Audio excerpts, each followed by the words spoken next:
हमारे channel Hollywood cinema को subscribe करें और बेल आइकन दबाएं नए वीडियो की नोटिफिकेशन पाने के लिए। दोस्तों नमस्कार, आज हम बात करने वाले हैं हाल ही में नेटफ्लिक्स पर रिलीज एक बेहतरीन वेब सीरीज के बारे में जिसका नाम है ब्लैक वारंट, जिसकी IMDb रेटिंग भी काफी अच्छी है 8.1 आउट ऑफ 10। ये सीरीज सच्ची घटना पर आधारित है और इसमें हम देखेंगे 1980 का समय। सीरीज की शुरुआत में हम सुनील गुप्ता को देखते हैं जो इस सीरीज का मेन कैरेक्टर भी है। और सुनील आज जेलर की नौकरी के लिए इंटरव्यू देने जाता है। जब इंटरव्यू में उससे पूछा जाता है कि आपको नौकरी क्यों दी जाए, तो सुनील बोलता है कि सर मैं ईमानदार हूँ, मेहनती हूँ और आपको कभी शिकायत का मौका नहीं दूंगा। तो इंटरव्यू लेने वाला बोलता है, अरे भाई सुबह से सबने यही बोला है, तो आप में उनमें क्या अंतर है? तो सुनील बोलता है कि मेरे घर की हालत कुछ खास अच्छी नहीं है। मेरे पिता ने अर्ली रिटायरमेंट ले ली क्योंकि वो बीमार रहते थे और अब घर वालों को मुझसे काफी उम्मीदें हैं और इसीलिए मैं नौकरी करना चाहता हूँ। और सुनील अपनी फैमिली के बैकग्राउंड के बारे में बताता है। तो सुनील से पूछा जाता है कि अच्छा ये बताओ, अभी तो तुम कह रहे थे कि तुम्हें देश की सेवा करनी है। तो सुनील बोलता है सर वो भी करनी है। तो उनमें से एक बोलता है ठीक है, जब मौका मिलेगा तो पीछे मत हटना। इसका मतलब सुनील की नौकरी अब पक्की हो गई थी। अब सुनील बहुत खुश होता है, अपने घर जाता है और अगले दिन सुबह रेडी होकर तिहाड़ जेल पहुंचता है। और आज तारीख होती है 8 मई 1981 का। जब सुनील जेल के सुप्रीडेंट से मिलता है तो देखता है वहाँ 2 नए लड़के और खड़े थे जिनकी ज्वाइनिंग आज ही होती है। उनका नाम होता है शिवराज सिंह और विपिन दहिया। तो ऑफिसर सुनील को मना कर देता है। तो बोलता है तुम यहाँ जॉब नहीं कर सकते। सुनील बड़ा निराश होता है। वो पूछता है क्यों सर? तो ऑफिसर उसे कुछ ज्यादा नहीं बताता। वो बोलता है मैं तुम्हारी भलाई के लिए बोल रहा हूँ, यहाँ पर लोग तुम्हें खा जाएंगे। अब सुनील उस ऑफिसर के केबिन से बाहर आकर चुपचाप खड़ा हो जाता है और सोचने लगता है अपने घर वालों को क्या जवाब देगा, जिनको अभी कल तो बताया था कि मेरी नौकरी लग गई है। तभी वहाँ एक आदमी खड़ा होता है और सुनील के पास आता है। उससे पूछता है कि मुझे लगता है तुम्हारी ज्वाइनिंग को लेकर कुछ प्रॉब्लम है। तो सुनील बोलता है हाँ। उसके बाद वो आदमी सुनील से उसका अपॉइंटमेंट लेटर लेता है और सुप्रीडेंट के पास जाता है। और थोड़ी देर बाद जब वापस आता है तो सुनील को बोलता है तुम्हारी ज्वाइनिंग हो चुकी है और जाओ नौकरी करो। तो सुनील को लगता है शायद ये कोई बड़ा ऑफिसर होगा, वहाँ से चला जाता है। अब सुनील DSP राजेश तोमर से मिलता है जो उसका सीनियर होता है। तभी वो आदमी वहाँ दोबारा आ जाता है और वो जेल के सुप्रीडेंट के साथ होता है। तो सुनील अपने साथ वाले लड़की से पूछता है क्या ये कोई जेल का ऑफिसर है? तो बोलता है नहीं, इसका नाम चार्ल्स शोभराज है, लड़कियों का सीरियल किलर है। ये सुनकर सुनील तो दंगी रह जाता है। उसे लगता था ये कोई ऑफिसर है। अब DSP तोमर उन सबको लेकर जेल के अंदर जाता है और उन्हें जेल के बारे में बताता है। बोलता है कि इंडिया की कोई भी जेल हो, उस जेल को वहाँ के काम करने वाले नहीं, वहाँ के कैदी चलाते हैं। यहाँ सैकड़ों कैदी अंडर ट्रायल है, कोर्ट के पास टाइम ही नहीं है और हर रोज नए कैदी यहाँ आते रहते हैं। तो इसलिए तुम्हें इन्हीं लोगों के बीच रहकर और इनके साथ मिलकर काम करना होगा। और तुम तीनों से पहले जितने भी जेलर आए सब के सब भाग गए, लेकिन मैं तुम लोगों से उम्मीद करता हूँ कि तुम लोग यहाँ टिकोगे और काम करोगे। और वही DSP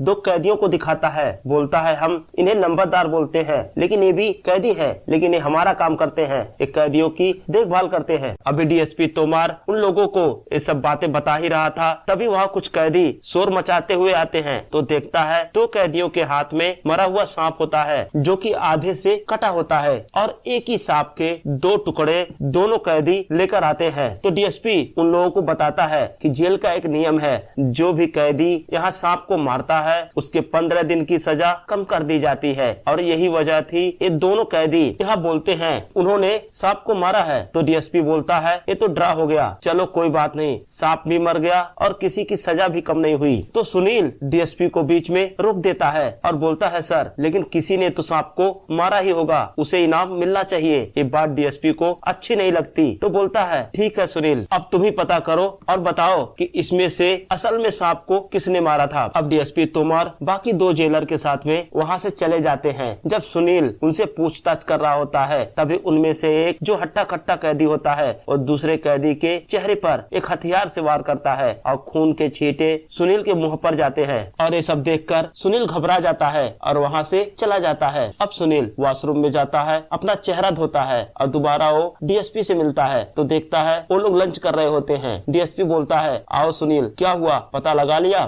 तो सुनील बोलता बोलता है नहीं सर। तो डीएसपी बोलता है आओ हमारे साथ बैठकर खाना खाओ। तो सुनील बोलता है सर आप लोग नॉनवेज खा रहे हो और मैं नॉनवेज नहीं खाता। और तभी वहाँ के फोन की घंटी बजती है। तो डीएसपी सुनील को बोलता है फोन पिक करने के लिए। सुनील जैसे ही फोन पिक करता है तो उसे दूसरी तरफ से एक लड़की की आवाज आती है। वो उससे पूछती है कि ये कहाँ का नंबर है। तो सुनील बोलता है अरे मैडम आपने डायल किया, आपको पता होना चाहिए ये कहाँ का नंबर है। ऐसे आपकी जानकारी के लिए बता दूं कि आप तिहाड़ जेल पहुंच चुके हैं। तो डीएसपी बोलता है कि अगर ऐसा ही तेवर तुमने वहाँ दिखाया होता तो उस कैदी का आज गला नहीं कटता। अब डीएसपी तोमर तीनों को वहाँ बैठाते हैं और उन्हें समझाते हैं कि देखो आज जिस कैदी ने चाकू से वार किया उसका नाम है नीला और वो त्यागी गैंग का है। ऐसे तो हम त्यागी गैंग से सीधे नहीं भिड़ते, लेकिन उसने तुम्हारे सामने चाकू चलाया है तो उसे जवाब तो देना होगा। और सबसे जरूरी बात कि आज के बाद तुम तीनों मिलकर टीम की तरह काम करोगे और अगर अकेले रहोगे तो फंसोगे। अब सीन शिफ्ट होता है और हमें अगले दिन का समय दिखाया जाता है। हम देखते हैं नया जेलर विपिन दहिया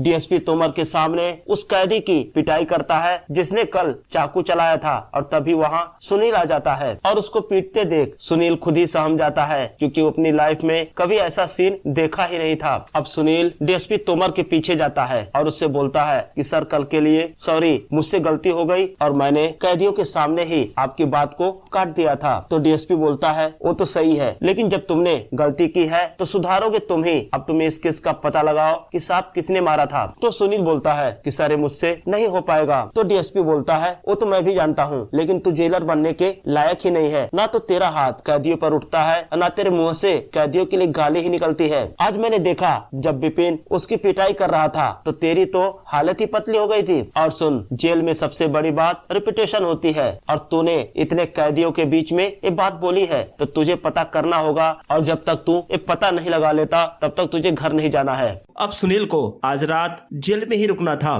तो उसकी मुलाकात वहाँ के नंबरदार से होती है जो कि खुद भी एक कैदी होता है। तो नंबरदार बोलता है कि अरे साहब सांप के पीछे जाओगे तो गैंग में फंस जाओगे। अब चूंकि सुनील यहाँ नया था तो उसे जेल के बारे में कुछ ज्यादा जानकारी नहीं थी। तो नंबरदार बताता है कि सर इस जेल में 3 गैंग काम करते हैं। पहला है त्यागी गैंग और जिनका लीडर है सनी त्यागी। पूरे जेल में ड्रग्स का जितना भी धंधा होता है वो त्यागी गैंग देखता है और इसके अलावा और कई सारे गैर कानूनी काम त्यागी गैंग करता है। लेकिन त्यागी गैंग से कोई पंगा नहीं लेता क्योंकि उनकी जेल के कर्मचारियों से अच्छी बनती है। वो सबको पैसे खिलाते हैं और अपना काम करते हैं। और वहीं दूसरा है हड्डी गैंग जिनका लीडर है राणा। पूरे जेल के अंदर जितने भी शराब का धंधा होता है वो राणा के लोग करते हैं यानी कि हड्डी गैंग। और तीसरा गैंग है सरदार गैंग जिनका लीडर है गुरदीप सिंह। तो सुनील बोलता है इसका मतलब जो भी कैदी इस जेल में आता है उसे कोई ना कोई गैंग ज्वाइन करनी होती है। तो नंबरदार बोलता है ऐसा नहीं है, आप देख लो शोभराज को, वो अकेले रहता है लेकिन किसी की हिम्मत नहीं है उसे हाथ लगाने की क्योंकि उसने यहाँ के ऑफिसर्स की गोपनीय बातें अपने पास रिकॉर्ड कर रखी हैं और उनको इसी से ब्लैकमेल करके इस जेल में अय्याशी की जिंदगी जीता है और उसे कोई रोक नहीं सकता। अब दूसरे दिन सुनील बाकी कैदियों से उस सांप के बारे में पूछता है तो सब लोग बताते हैं नीला ने मारा था क्योंकि कोई भी कैदी त्यागी गैंग से पंगा नहीं लेना चाहता था। अब सुनील समझ जाता है कि इस केस में उसकी मदद सिर्फ शोभराज कर सकता है तो शोभराज से मिलने उसके बैरक में जाता है। लेकिन जैसे ही उसके बैरक में कदम रखता है वो शौक रह जाता है। वो देखता है शोभराज के पास महंगे म्यूजिक प्लेयर, टाइपराइटर और बहुत सारी ऐशो आराम के सामान थे। इतने सामान तो उस जमाने में लोगों के घर पर नहीं हुआ करते थे जितना शोभराज को उस जेल में मिला हुआ था। तो सुनील शोभराज से बोलता है कि मुझे आपकी हेल्प चाहिए ये प्रूफ करने के लिए कि उस सांप को नीला ने नहीं सरजू ने मारा था। तो शोभराज बोलता है मैं उस दिन आपसे काफी निराश हुआ जब मैंने आपकी हेल्प की और आपने मुझे थैंक यू तक नहीं बोला। तो सुनील बोलता है एक्चुअली उस दिन मेरा जेल में फर्स्ट डे था और मैं थोड़ा कंफ्यूज भी था तो उसके लिए सॉरी और अब मैं थैंक यू बोलता हूँ। तो शोभराज बोलता है ठीक है मैं देखता हूँ आपके लिए क्या कर सकता हूँ। अब सीन शिफ्ट होता है और हमें जेल के एसपी को दिखाया जाता है। वो न्यूज़पेपर पढ़ रहा होता है और उसके सामने डीएसपी और तीनों नए जेलर खड़े होते हैं। न्यूज़पेपर में शोभराज के बारे में न्यूज होती है जहाँ लिखा होता है कि शोभराज जेल में भी अय्याशी की जिंदगी जी रहा है। उसे जो चाहिए होता है वो सारी चीजें उसे जेल के अंदर ही मिल जाती हैं। तो डीएसपी बोलता है कि सर आज से शोभराज के ऊपर थोड़ा कंट्रोल करना होगा, उसे बोलना होगा कोई भी चीजें बाहर से ना मंगाए। अब सीन शिफ्ट होता है और हम देखते हैं रात में जब सुनील ड्यूटी पर होता है उसे कांस्टेबल आकर बताता है कि होम मिनिस्टर साहब जेल के विजिट पर आए हैं। अब ये सुनकर सुनील थोड़ा घबरा जाता है और उसको बोलता है कि डीएसपी साहब को कॉल करो, और वो खुद मेन गेट पर जाता है होम मिनिस्टर साहब का वेलकम करने के लिए। और वहीं दूसरी तरफ वो कांस्टेबल डीएसपी तोमर को कॉल करता है, लेकिन डीएसपी तोमर की बेटी उन्हें नहीं आने देती, क्योंकि हफ्ते में एक ही बार डीएसपी तोमर अपनी बेटी से मिलता है। और इधर हम देखते हैं जब होम मिनिस्टर साहब जेल के अंदर जाते हैं तो सुनील उनको विजिटर रजिस्टर पर साइन करने के लिए बोलता है। तो उनका पीए बोलता है तुम होम मिनिस्टर साहब से साइन करवाओगे? तो होम मिनिस्टर बोलते हैं कोई बात नहीं, मैं यही तो देखने आया हूँ कि जेल में नियमों का पालन हो रहा है या नहीं। पता नहीं क्यों मीडिया वालों को इस जेल में ज्यादा ही दिलचस्पी है। अब होम मिनिस्टर साहब सुनील से नॉर्मल बातें करते हैं। वो पूछते हैं कि अभी इस जेल में कितने कैदी हैं? तो सुनील बताता है कि करीब 1300 सर। तो होम मिनिस्टर पूछते हैं कि इस जेल की कैपेसिटी कितनी है? तो बोलता है 800 कैदियों की। वो बोलते हैं तभी तो इनको जानवरों की तरह रखे हो। अरे जेल की कैपेसिटी बढ़वाओ और इन्हें इंसान बनाओ। जब होम मिनिस्टर साहब शोभराज के सेल में जाते हैं तो सुनील देखता है अब वहाँ सारी चीजें हटा दी गई थी। शोभराज का सेल भी नॉर्मल कैदियों की तरह ही था। अब होम मिनिस्टर साहब विजिट करके जेल से बाहर जा ही रहे होते हैं, तभी उन्हें कुछ कैदियों के नारे की आवाज सुनाई देती है। वो वापस जाते हैं तो देखते हैं कुछ कैदी जवाहरलाल नेहरू का नाम लेकर नारे लगा रहे थे। जब होम मिनिस्टर साहब वह कैदियों के पास पहुंचते हैं तो उनमें से एक कैदी बोलता है कि ये जेल तो नेहरू चाचा की है। वो कैदी पूरी तरह से नशे में होता है और तभी वो शराब की एक बोतल होम मिनिस्टर के सामने कर देता है। अब होम मिनिस्टर नाराज होकर वहां से चले जाते हैं। अब सीन शिफ्ट होता है। दूसरे दिन हम देखते हैं जेल का एसपी सुनील की क्लास लगा रहा होता है और बोलता है कि तुम्हारी ड्यूटी टाइम में एक प्रॉब्लम हुई है तो इंक्वायरी भी तुम पर ही बैठेगी। अब सुनील पर इंक्वायरी बैठती है। वो लोग सुनील से पूछते हैं कि जेल में शराब लाने के बदले तुमने कितने पैसे लिए थे? और दूसरी तरफ जेल का एसपी भी सुनील पर चिल्लाता है और बोलता है जब होम मिनिस्टर साहब आए तो तुमने अपने सीनियर को इन्फॉर्म क्यों नहीं किया? तो सुनील बोलता है मैंने कांस्टेबल को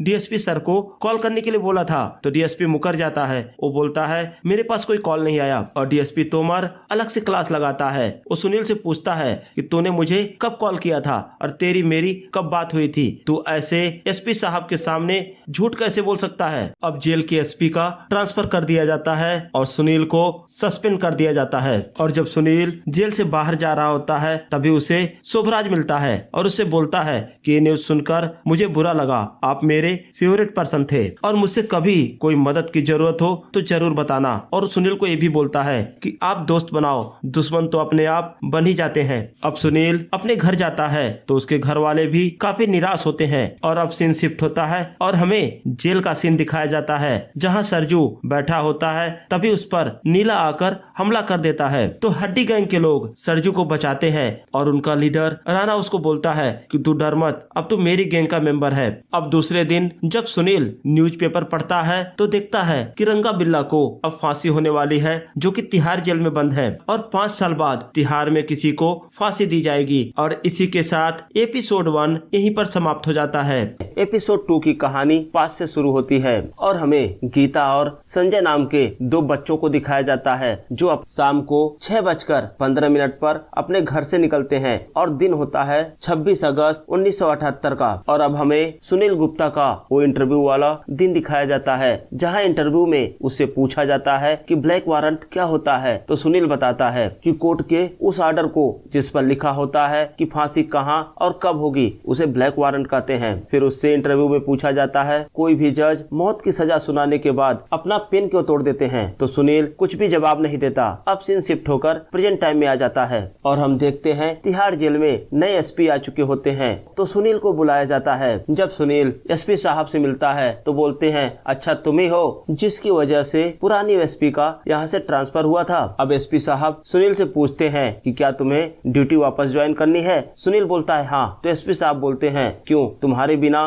क्या जेल में काम रुका हुआ है? तो सुनील बोलता है सर 3 दिन बाद रंगा बिल्ला की फांसी है और ये बात न्यूज में भी आ चुकी है और इस दौरान हमें मीडिया को भी जवाब देना होगा और आपको कोई ऐसा बंदा चाहिए जिसको लीगल लैंग्वेज की पता हो जो मुझे पता है। तो एसपी साहब बोलते हैं इसमें मीडिया को क्या क्या मैनेज करना है। तो डीएसपी तोमर बोलता है, अरे सर कुछ भी हो सकता है, जल्लाद बाहर से आ रहे हैं, किसी कैदी ने उन पर हमला कर दिया और कुछ भी हो गया तो प्रॉब्लम होगी, और उन दोनों कैदियों में से अगर किसी ने आत्महत्या कर ली तो भी फांसी रुक जाएगी। तो एसपी साहब बोलते हैं, ठीक है, इसे फांसी की ड्यूटी पर लगा दो, अगर सब कुछ ठीक रहा तो इसकी वापस की बहाली के बारे में सोचा जाएगा। अब सुनील गुप्ता वहाँ से जाने लगता है तो एसपी साहब उसे रोकते हैं और बोलते हैं कि प्रतिभा सिंह नाम की एक जर्नलिस्ट है जिसका लिखा हुआ आर्टिकल इस देश के पीएम और प्रेसिडेंट भी पढ़ते हैं, वो रंगा बिल्ला का इंटरव्यू लेना चाहती है और उसने सुप्रीम कोर्ट से ऑर्डर लिया है ताकि हम उसे रोक ना सके, और ये सब तुम्हें ही मैनेज करना होगा। तो सुनील बोलता है, ठीक है सर। अब सीन शिफ्ट होता है और हम देखते हैं डीएसपी तोमर तीनों नए जेलर को बताते हैं कि किसी भी जेल में फांसी सबसे टफ काम होता है, और अगर इस दौरान कुछ भी गड़बड़ हुई तो मीडिया वाले बखेड़ा खड़ा कर देंगे, इसलिए जेल की सिक्योरिटी दुरुस्त रखो, बातें सबकी सुनो लेकिन विश्वास किसी पर मत करो। और डीएसपी तोमर ये भी बताता है कि जल्लाद बाहर से आएंगे, उनकी खूब खातिरदारी करना, कोई भी शिकायत का मौका नहीं मिलना चाहिए। और दूसरी बात, रंगा बिल्ला के घर वालों को बता दो फांसी की डेट और समय, लेकिन रंगा बिल्ला को कुछ मत बताना। और सुनील से बोलता है कि वो जर्नलिस्ट जब आएगी तो उसके पास हजारों सवाल होंगे, लेकिन तुझे उसे टालना होगा और समझदारी से जवाब देना होगा। तुमने कुछ कहा या रंगा बिल्ला ने कुछ कहा और उसने कुछ भी छाप दिया तो उन्हें तो बाद में फांसी होगी, तुझे तो मैं पहले ही टांग दूंगा। एक तो सुनील पहले से सस्पेंड था और ऊपर से उसके सीनियर्स का इस तरह से बिहेवियर उसे और डरा देता है। अब सुनील उस जगह का मुआयना करने जाता है जहाँ पर लोगों को फांसी दी जाती थी। अब पिछले 5 सालों में किसी को भी यहाँ फांसी नहीं हुई थी, तो वहाँ का पूरा सिस्टम कबाड़ा होता है, उनकी सफाई की जाती है। अब सीन शिफ्ट होता है और हम देखते हैं प्रतिभा सिंह आती है। जब सुनील उससे मिलता है तो प्रतिभा सिंह बताती है कि मेरा नाम प्रतिभा सिंह है और मैं रंगा बिल्ला का इंटरव्यू करना चाहती हूँ। तो सुनील बोलता है, अरे मैम, आपको कौन नहीं जानता, आप तो इंडिया की टॉप की जर्नलिस्ट हैं, आपके लिखे हुए आर्टिकल तो पीएम प्रेसिडेंट तक पढ़ते हैं और मैंने वो पेपर देखा, मैं आपका इंटरव्यू रंगा बिल्ला से करा दूंगा। उसके बाद प्रतिभा अपने क्वेश्चन पूछती है। एक तो प्रतिभा सारी बातें इंग्लिश में करती है और दूसरा उसके क्वेश्चन भी बहुत सारे होते हैं जो सुनील को बिल्कुल नहीं पता था। तो सुनील बोलता है, एक काम करिए, आप सारे क्वेश्चन रिटन में दीजिए, हम आपको सारे क्वेश्चन के आंसर रिटन में दे देंगे। तो प्रतिभा पूछती है, अच्छा कोई बात नहीं, आप ये बताइए अब मेरा इंटरव्यू कब करा रहे हो। तो सुनील बोलता है, अरे मैडम, इन जैसों का इंटरव्यू लेकर अब क्या ही करोगी। प्रतिभा को ये बात अजीब लगती है क्योंकि इंटरव्यू के लिए उसने सुप्रीम कोर्ट से ऑर्डर लिया था। तो प्रतिभा बोलती है कि आपका क्या मतलब है, उनके जैसे वो भी इंसान है और कुछ दिनों बाद ही आप उन्हें मार दोगे, तो मैं चाहती हूँ उनके मरने से पहले उनका इंटरव्यू लेना। तो सुनील बोलता है, हम उसे नहीं मारेंगे, एक कोर्ट का प्रोसीजर है, कोर्ट ने उन्हें मौत की सजा दी है, हम तो बस यहाँ प्रोसेस फॉलो कर रहे हैं। तो प्रतिभा बोलती है, आपको पता है ये पूरा केस ही कन्फेशन पर है, पहले उन दोनों ने अपने जुर्म को स्वीकार किया था और बाद में उन्होंने मना कर दिया और जज के सामने बोला कि पुलिस ने उन्हें टार्चर किया था और दबाव में आकर उन्होंने कन्फेशन दिया था। तो सुनील बोलता है कि आप ये कहना चाहती हैं कि वो दोनों इनोसेंट हैं, बेगुनाह हैं। तो प्रतिभा बोलती है, मुझे नहीं पता, हो सकता है वो दोनों झूठ बोल रहे हों, लेकिन अगर उनकी बातों में 1% भी सच्चाई हुई तो उनके मरने के बाद कौन जिम्मेदार होगा। ये बोलकर प्रतिभा वहाँ से चली जाती है। अब सुनील डीएसपी तोमर से मिलता है और उसको बताता है कि प्रतिभा सिंह के पास तो बहुत सारे सवाल थे, लेकिन मैंने उसको बोल दिया कि आपके जो भी सवाल है आप मुझे लिख कर दो, हम आपको जवाब दे देंगे। अब सुनील अपने डेस्क पर बैठकर चाय पी रहा होता है, तभी फोन की घंटी बजती है। जब वो फोन पिक करता है तो दूसरी साइड से वही लड़की बोल रही होती है जिसका कॉल एपिसोड फर्स्ट में आया था। तो इस बार वो लड़की अपना नाम बताती है। वो बताती है, मेरा नाम प्रिया है और मेरे घर पर नया नया टेलीफोन लगा है और जब मेरा टाइम पास नहीं होता तो मैं रैंडमली ही इधर उधर कॉल लगा देती हूँ और देखिए ना, दोबारा मैं तिहाड़ जेल पहुँच गई। तो प्रिया सुनील से उसके बारे में पूछती है कि आप क्या काम करते हैं। तो बताता है, मैं यहाँ का जेलर हूँ। तो प्रिया बोलती है, अरे वाह, तब तो आप रंगा बिल्ला से मिले होंगे, वो कैसे दिखते हैं, क्या वो डरावने हैं। तो सुनील बोलता है, अरे वो भी इंसान है, कोई राक्षस नहीं जिनको देखकर डर लगेगा। तो प्रिया बोलती है, काम तो उन्होंने राक्षसों वाला ही किया था। और अब सीन फ्लैशबैक में चला जाता है और समय होता है वही 26 अगस्त 1978 का शाम को 6:15 बजे, जब गीता अपने छोटे भाई संजय के साथ आकाशवाणी जा रही थी क्योंकि उनका आज रेडियो पर कोई प्रोग्राम था, लेकिन रास्ते में कोई पब्लिक कन्वेंस न मिलने की वजह से उन्होंने रंगा बिल्ला से लिफ्ट ले लिया। और अगले दिन पुलिस वालों को उन 2 बच्चों की डेड बॉडी मिली। क्या हुआ कोई नहीं जानता। रंगा सारे इल्जाम बिल्ला पर लगाता है और बिल्ला सारे इल्जाम रंगा पर लगाता है, लेकिन जो भी हुआ उन लोगों ने उस बच्ची के साथ गलत किया और बाद में उन दोनों की हत्या कर दी। रंगा ने बयान दिया कि जब भी वो बच्चों को छोड़ने की बात करता था तो बिल्ला उसे मना कर देता था और बाद में रंगा ने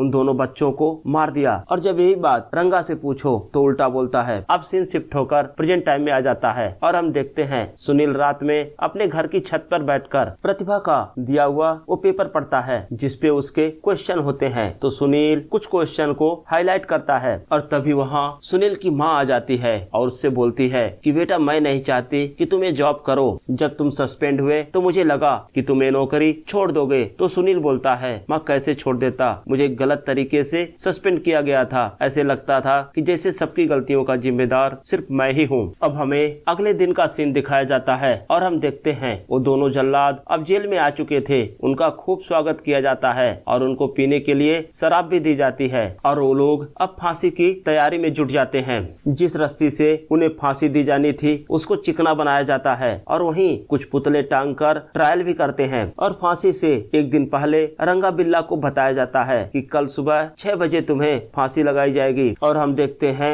बिल्ला लगातार रोए जा रहा था, अभी भी बोल रहा था कि वो बेकसूर है। और हम देखते हैं बिल्ला का रोना देखकर सुनील थोड़ा डिस्टर्ब होता है तो उसका साथी जेलर शिवराज बोलता है ये दोनों राक्षस हैं, वो लड़की सिर्फ 16 साल की थी जिसके साथ इन्होंने गलत किया और बाद में बेरहमी से उनकी हत्या कर दी। तो सोच लड़के के ऊपर 21 बार छुरा चलाया था इसने। तो इनकी बातें सोचकर अपना दिमाग मत खराब कर। अब हम देखते हैं प्रतिभा रंगा बिल्ला का इंटरव्यू लेने के लिए आ जाती है। तो सुनील उसको बोलता है कि देखिए आप उनसे सिर्फ केस के रिलेटेड बातें करेंगी और उनके अलावा किसी भी कैदी से कोई बात नहीं करेंगी। तो प्रतिभा बिल्ला से अकेले में इंटरव्यू करना चाहती थी लेकिन सुनील मना कर देता है। वो बोलता है आपकी सुरक्षा का सवाल है, हम आपको अकेला नहीं छोड़ सकते। अब बिल्ला रोने लगता है और उससे बोलता है कि मैंने तो कुछ किया ही नहीं, ऐसे तो मैंने कई सारे अपराध किए हैं और कई बार जेल भी गया हूँ, लेकिन उन बच्चों को मैंने छुआ तक नहीं था। मेरी गलती बस इतनी है कि मैं रंगा को रोक नहीं पाया। लेकिन यहाँ कभी किसी ने सच्चाई जानने की कोशिश ही नहीं की। अगर सबको सच पता होता तो मुझे ये सजा नहीं मिलती। तो प्रतिभा बोलती है इसीलिए तो मैं यहाँ आई हूँ, तुम्हारा जो भी सच है वो मुझे बताओ। अब प्रतिभा बिल्ला से कई सारे सवाल पूछती है जैसे तुम्हारा बचपन कैसा था, तुम्हारे घर का माहौल कैसा था। बिल्ला कुछ खास जवाब नहीं देता। तो प्रतिभा पूछती है यहाँ जेल में तुम्हारे साथ कैसा बर्ताव किया जाता है। तो सुनील रोक देता है। तो सुनील बोलता है ये सही सवाल नहीं है, अभी ये तनाव में है और कुछ भी जवाब देगा। तो प्रतिभा बोलती है आप मेरे इंटरव्यू के बीच में आ रहे हो। सुनील बोलता है इंटरव्यू का भी एक कायदा होता है, आप ऐसे सवाल यहाँ नहीं पूछ सकती। अब रंगा और भी ज्यादा रोने लगता है। तो सुनील बोलता है कि अब इंटरव्यू खत्म होता है। प्रतिभा बोलती है अभी सिर्फ 15 मिनट हुए। तो सुनील बोलता है आपके कोर्ट ऑर्डर में कहाँ लिखा हुआ है कि इंटरव्यू 15 मिनट का नहीं हो सकता। तो प्रतिभा बोलती है अब मुझे रंगा से मिलना है। तो सुनील बोलता है उसने तो मना कर दिया है इंटरव्यू देने के लिए और हम किसी को भी यहाँ फोर्स नहीं कर सकते।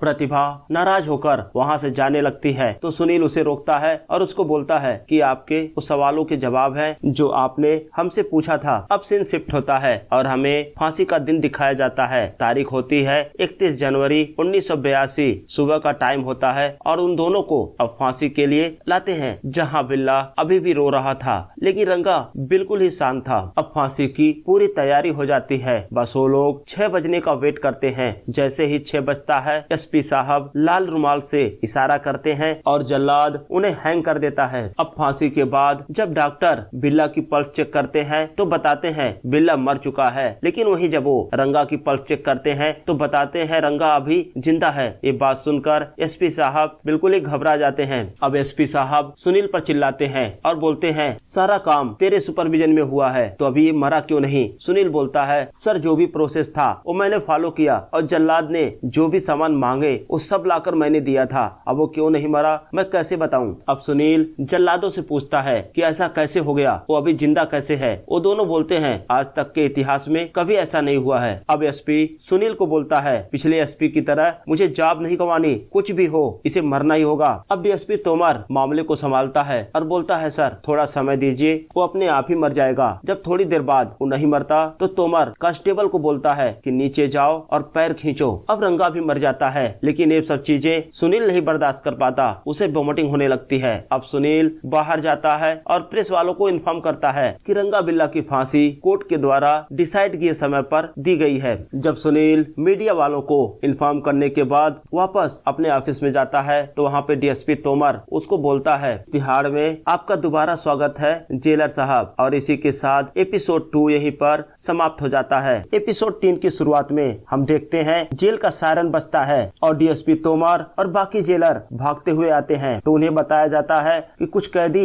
जेल से भाग गए हैं। अब एसपी साहब सबकी क्लास लगाते हैं। वहाँ डीएसपी तोमर और तीनों जेलर खड़े होते हैं। तो एसपी साहब पूछते हैं टोटल कितने बच्चे थे? तो बताता है 250, जिसमें से 70 ही बचे हुए हैं, 180 भाग गए। अब जब बच्चों की देखभाल की जिम्मेदारी शिवराज सिंह को दी गई थी तो एसपी साहब शिवराज सिंह से बोलते हैं कल तक मुझे डिटेल रिपोर्ट दो, वो कैसे भागे और उनकी मदद किस किस ने की। अगर तुमने ऐसा नहीं किया तो तुम्हारी नौकरी चली जाएगी, मैं तुम्हें दोबारा तुम्हारे गाँव भेज दूंगा, वहीं किसानी करना। और अब सीन शिफ्ट होकर एक दिन पहले चला जाता है पास्ट में, जहाँ हम देखते हैं वो 250 बच्चे पुलिस के सामने प्रोटेस्ट कर रहे होते हैं क्योंकि उनके लीडर को अरेस्ट कर लिया गया था। उनके लीडर ने प्रधानमंत्री इंदिरा गांधी के खिलाफ नारेबाजी की थी। तो डीएसपी तोमर इन बच्चों की जिम्मेदारी जेलर शिवराज को देता है और बोलता है देखो इनका ख्याल रखना, कोई कैदी इनको चोट ना पहुंचाएं। और वहीं वो बच्चे बहुत ही शोर मचा रहे थे। उनके बहुत सारे सवाल होते हैं कि उनके पेरेंट्स कब उनसे मिलने आएंगे और उन्हें कैदियों की तरह इस तरह क्यों रखा गया है। तो सुनील उनको आगे बढ़ के समझाने की कोशिश करता है। तो उनमें से एक स्टूडेंट बोलता है कि हमें एक ग्रेड वाली सेल में रखा जाए। तो सुनील बोलता है यहाँ कोई एक ग्रेड वाली सेल नहीं होती है,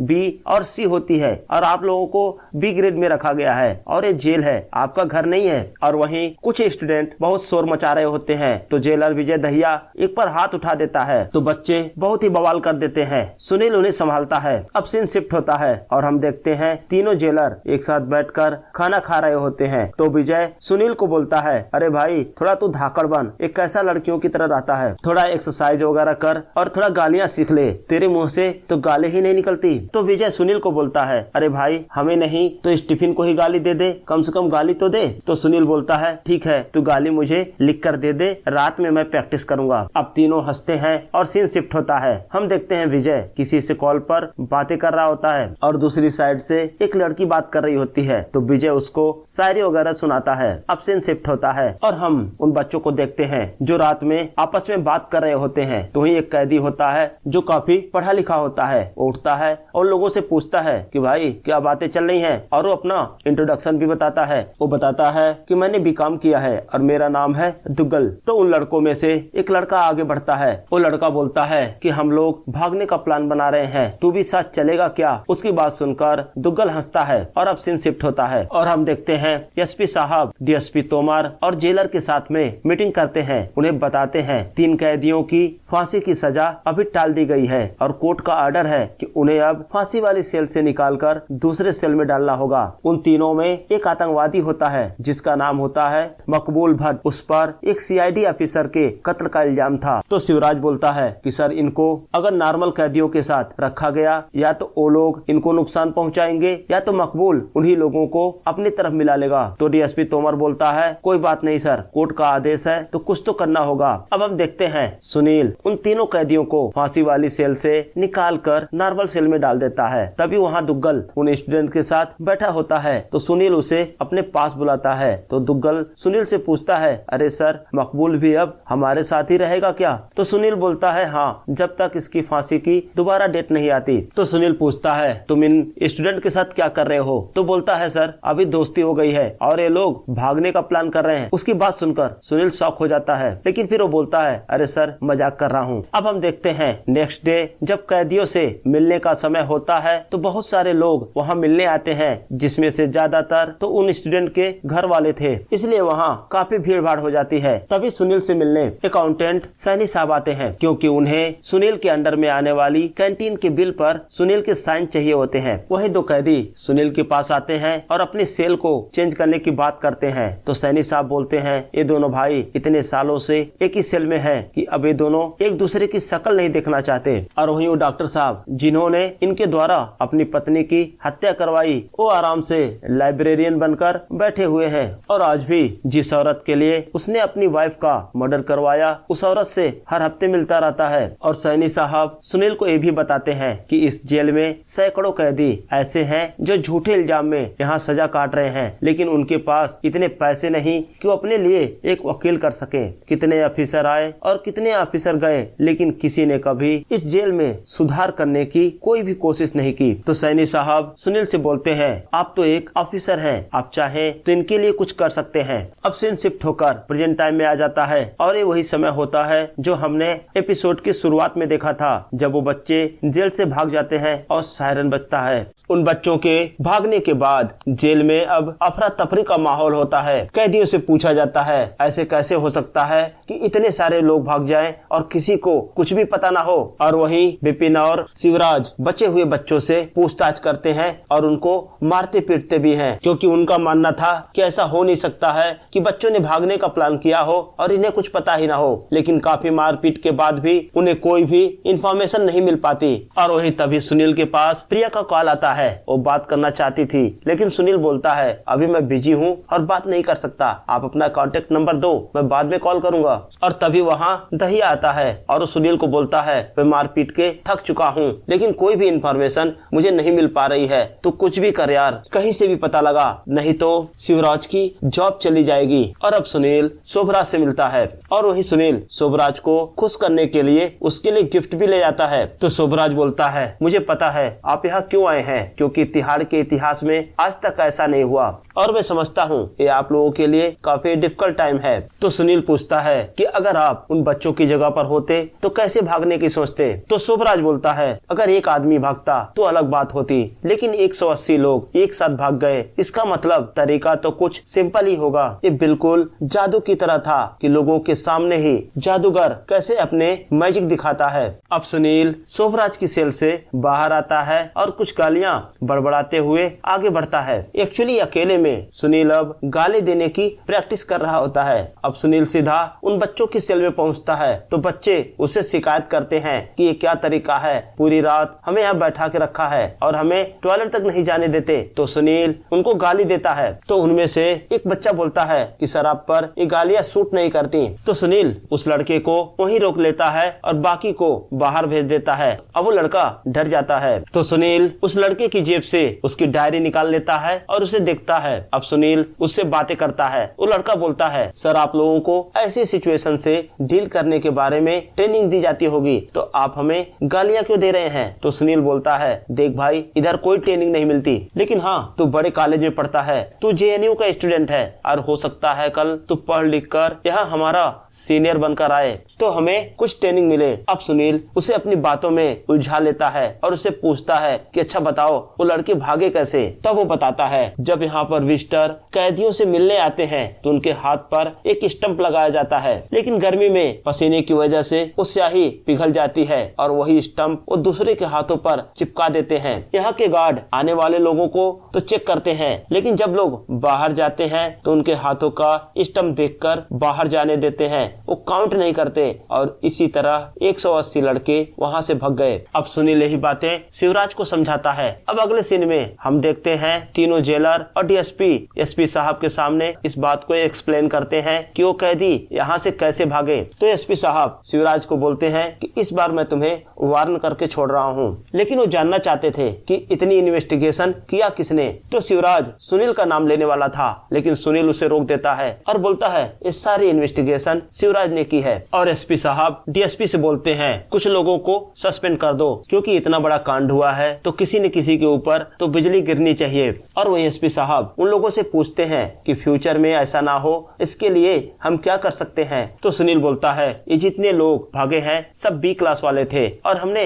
B क्लास वालों के लिए चेयर टेबल का बंदोबस्त कर रखा है, लेकिन C क्लास के जब विजिटर आते हैं तो उनके और कैदियों के बीच में लोहे की बैरिगेटिंग लगी है। अगर यही सेम काम हम लोग B क्लास के लिए कर दें तो भविष्य में कभी भी ऐसी घटना नहीं होगी। हालांकि डीएसपी तोमर इस बात के लिए एग्री नहीं होता, लेकिन एसपी बोलता है हमें करना ही होगा। तो एसपी साहब ये जिम्मेदारी सुनील को देते हैं। वो बोलते हैं सैनी साहब से मिलो और एक प्रपोजल बनाओ मुलाकात जंगला लगाने के लिए। जब सब लोग जाने लगते हैं तो एसपी साहब सुनील को रोक लेते हैं और एसपी साहब सुनील को बताते हैं कुछ कॉलेजों से रिसर्च स्कॉलर का प्रपोजल आया है, तो उनमें से किसी एक को सेलेक्ट कर लो और देखो जब वो रिसर्च कंप्लीट करे तो इस जेल के बारे में अच्छा ही लिखे। तो सुनील बोलता है ठीक है सर, मैं देख लूंगा। अब सीन शिफ्ट होता है और हम देखते हैं कि सुनील एक कविता नाम की लड़की का प्रपोजल सेलेक्ट करता है। जब वो कविता से मिलता है तो उसको बोलता है पूरा रिसर्च कीजिए, लेकिन जाने से पहले सारे पेपर पर मेरा अप्रूवल लीजिएगा, लेकिन कोई भी बात कभी मीडिया से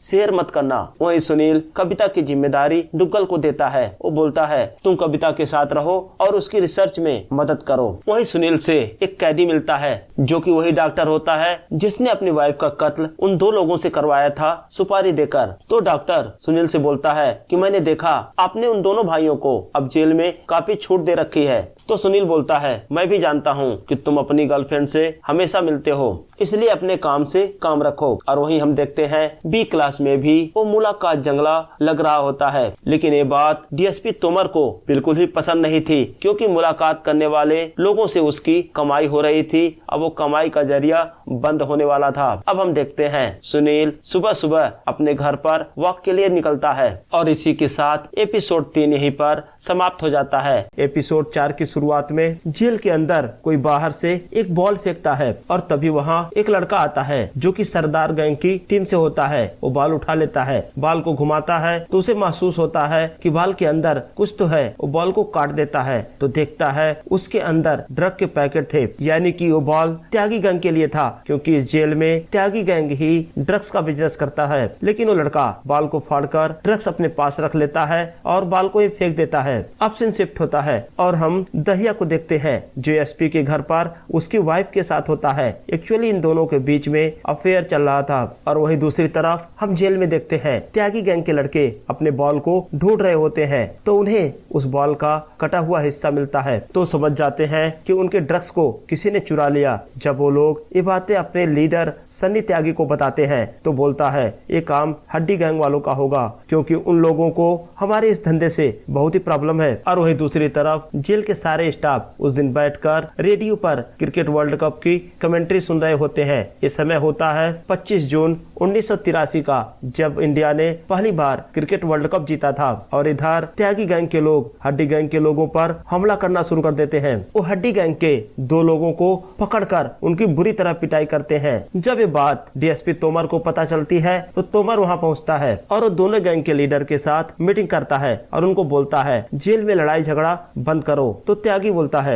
मेरे ड्रग वाली बॉल चोरी हुई है और मुझे पूरा शक है ये काम हड्डी ग्रुप ने किया है। तो राणा बोलता है मेरे ग्रुप के लोगों ने तुम्हारा ड्रग्स नहीं चुराया। तो डीएसपी बोलता है अब तुम दोनों शांत हो जाओ, मैं पता करूंगा कि ड्रग्स की चोरी किसने की है, लेकिन तब तक मेरे जेल में कोई भी दंगा नहीं होना चाहिए। अब सीन शिफ्ट होता है, हम देखते हैं डीएसपी और जेलर एसपी साहब से मिलते हैं और उनको इस घटना के बारे में बताते हैं। तो डीएसपी वहाँ पूरी बात नहीं बताता। वो बोलता है कि सर जेल में पहली बार ड्रग्स का मामला आया है, मैं इसके बारे में पता करूंगा। अब जब डीएसपी तोमर जाने लगता है तो शिवराज उससे बोलता है सर मुझे घर जाना है, मुझे छुट्टी चाहिए। तो डीएसपी बोलता है प्रॉब्लम क्या है। शिवराज बोलता है कि मेरे भाई की कुछ समस्याएं हैं, लेकिन शिवराज उसे पूरी बातें नहीं बताता। तो डीएसपी बोलता है अरे यार जब तू पूरी बात नहीं बताएगा तो मैं छुट्टी कैसे दूंगा। तू नहीं जानता ये जो ड्रग्स वाला मामला है काफी सेंसिटिव है, जेल में कुछ भी हो सकता है। तो दहिया अकेला ही मामला नहीं संभाल पाएगा। तो बीच में ही दहिया बोलता है अरे सर जाने दो, मैं और सुनील मिलकर संभाल लेंगे। तो डीएसपी बोलता है इसमें सुनील को इन्वॉल्व मत करना, वो किसी के सामने कुछ भी बोल देता है, इसलिए इस मामले में सुनील को दूर रखना। अब सीन शिफ्ट होता है और हम सुनील को देखते हैं। आज सुनील उस लड़की प्रिया से मिलने एक रेस्टोरेंट में जाता है जिससे आज तक को सिर्फ फोन पे बातें करता था। तो हम देखते हैं सुनील उससे मिलने अपने जेलर वाली वर्दी में आया होता है। तो प्रिया बोलती है वर्दी तुम पर सूट करती है। अब हम देखते हैं प्रिया खुलकर बातें करती है, लेकिन सुनील अभी भी शर्माता है। वही प्रिया बोलती है कि मैंने तुमसे बिना पूछे ही कुछ खाना ऑर्डर किया है और मुझे उम्मीद है वो तुम्हें पसंद भी आएगा। तो सुनील बोलता है जगह तो काफी अच्छी है। तो प्रिया बोलती है हाँ यहाँ का खाना काफी फेमस है। उसकी बातों से लगता था कि प्रिया अक्सर इस रेस्टोरेंट में आती जाती थी और ये भी दिखता है कि प्रिया किसी बड़े घर से थी। तो प्रिया बोलती है आपके घर वालों को आप पर प्राउड फील होता होगा क्योंकि उनका बेटा अफसर है। तो सुनील बोलता है हाँ, वो लोगों से बताते हैं कि मेरा बेटा अफसर है, लेकिन उन्हें सही से पता नहीं कि मैं करता क्या हूँ। तो प्रिया बोलती है वो तो मुझे भी नहीं पता कि आप क्या करते हो। तो सुनील उसे अपने जॉब के बारे में बताता है। और वही दूसरी तरफ हम जेल में देखते हैं सारे कैदियों के सामान की तलाशी ली जाती है कि कहीं किसी ने ड्रग्स को छुपा तो नहीं रखा है। यहाँ तक कि लोगों के कपड़े तक उतार देते हैं, लेकिन वहाँ उन्हें कोई ड्रग्स नहीं मिलता। अब सीन शिफ्ट होता है और हम देखते हैं शिवराज अपने छोटे भाई जस्सी से फोन पर बात कर रहा होता है। तो जस्सी से बोलता है तू देख, एक खालिस्तानी ग्रुप को मत ज्वाइन कर, तुझे पढ़ाई करनी है और आगे बढ़ना है। तो उसका भाई दूसरी साइड से बोलता है तुम तो दिल्ली चले गए हो और भारत सरकार की सेवा कर रहे हो और हम पर क्या गुजरती है तुम नहीं समझ सकते। उसका भाई कॉल डिस्कनेक्ट कर देता है और हम देखते हैं शिवराज अपने भाई की बातों को लेकर काफी टेंस होता है। अब सीन शिफ्ट होता है और हम कविता नाम की उस लड़की को देखते हैं जो जेल में रिसर्च करने आई होती है। तो दुग्गल के साथ अंदर जाती है। दुग्गल उसे समझाता है कि देखिए यहाँ किसी भी कैदी के आंखों में मत देखना। वही कविता पूछती है कि तुमने क्या जुर्म किया था जो जेल में हो, लेकिन दुग्गल उसे कुछ बताता नहीं। और वही दूसरी तरफ हम दहिया को देखते हैं जो अपने घर वालों से बात कर रहा होता है क्योंकि दहिया की शादी तय हो रही थी। तभी वहाँ सुनील और शिवराज आ जाते हैं। तो शिवराज दहिया को बताता है कि कल सुनील उस लड़की से मिलने गया था और सबसे बड़ी बात यह है कि उसके साथ नॉनवेज खाकर आया है। अब तो दहिया पागल ही हो जाता है। वो बोलता है हमारे साथ बैठकर सलाद खाता है और लड़की के साथ चिकन खाकर आया है। अब सीन शिफ्ट होता है और हम अकाउंटेंट सैनी साहब को देखते हैं। वो सुनील से कैंटीन के बिल पर साइन लेने आता है। तो सुनील उनको बोलता है कि आप इतने दूर जमुना पार से आते हो, क्यों ना आप हमारे क्वार्टर पे ही रह लो। तो सैनी साहब कहते हैं एक क्वार्टर आपको अलाउ है सर, और इसमें मैं नहीं रह सकता और इसके लिए हमें एसपी साहब की परमिशन चाहिए होगी। तो सुनील एसपी साहब से परमिशन लेने के लिए उनके घर जाता है। तो देखता है दहिया उनके घर से उनकी बाउंड्री को फांद के भाग रहा होता है और तभी एसपी साहब भी बाहर आते हैं जो कि दहिया का पीछा करते हुए आते हैं, लेकिन वो दहिया को देख नहीं पाते। वो सुनील से पूछते हैं यहाँ किसी को भागते हुए देखा? तो सुनील मना कर देता है। तो सुनील अकाउंटेंट साहब के लिए अप्रूवल लेकर वापस आ जाता है, दहिया से मिलता है और उसको बोलता है कि मैंने तुझे एसपी साहब के घर पर भागते हुए देखा था और जो तू कर रहा है ना वो गलत है, उसे अभी रोक दे। अरे तेरी शादी तय होने वाली है, फिर तू ये सब काम क्यों कर रहा है? लेकिन दहिया कुछ भी मानने से इनकार कर देता है। वो बोलता है तुझे कोई गलतफहमी हुई है, मैं वहाँ गया ही नहीं था। अब सीन शिफ्ट होता है और हम देखते हैं आज दहिया की शादी होती है और उसका पूरा स्टाफ वहाँ शामिल होता है और तभी वहाँ एसपी साहब की वाइफ आ जाती है। उन्हें देखकर दहिया घबरा जाता है। वो सुनील को बोलता है वो एसपी साहब की वाइफ को संभाले। दहिया डरा हुआ था कहीं वो आकर उसके अफेयर की बातें उसकी वाइफ से ना बोल दे। और जब सुनील एसपी की वाइफ सीमा के साथ बैठा होता है तो एसपी भी दूर से उस पर नजर रखता है और उसे लगता है कि कहीं सुनील का सीमा के साथ कोई चक्कर तो नहीं। और दूसरी तरफ हम जेल में देखते हैं आज त्यागी गैंग सबकी तलाशी ले रहा होता है। वो अपना ड्रग्स ढूंढते हैं क्योंकि उनको पता होता है कि आज जेलर की शादी है और जेल के मैक्सिमम स्टाफ वहाँ गए हुए हैं। जब सन्नी त्यागी सरदारों की तलाशी लेने जाता है तो सरदारों का लीडर गुरदीप उसे रोक देता है और उसे बोलता है कि हमारे धर्म में नशा करना, चोरी करना और झूठ बोलना तीनों पाप हैं। तो मेरे लड़कों ने तेरा ड्रग्स नहीं चुराया है और तुझे मैं तलाशी भी नहीं लेने दूंगा। अब अगले दिन डीएसपी तोमर तीनों गैंग के लीडर को बुलाता है और गुरदीप सिंह से बोलता है कि कल प्रॉब्लम इसलिए हुई कि आपने इसे तलाशी नहीं लेने दी। तो गुरदीप बोलता है मेरे लड़कों ने इसका ड्रग्स नहीं चुराया है और इसलिए तलाशी का तो कोई मतलब ही नहीं बनता।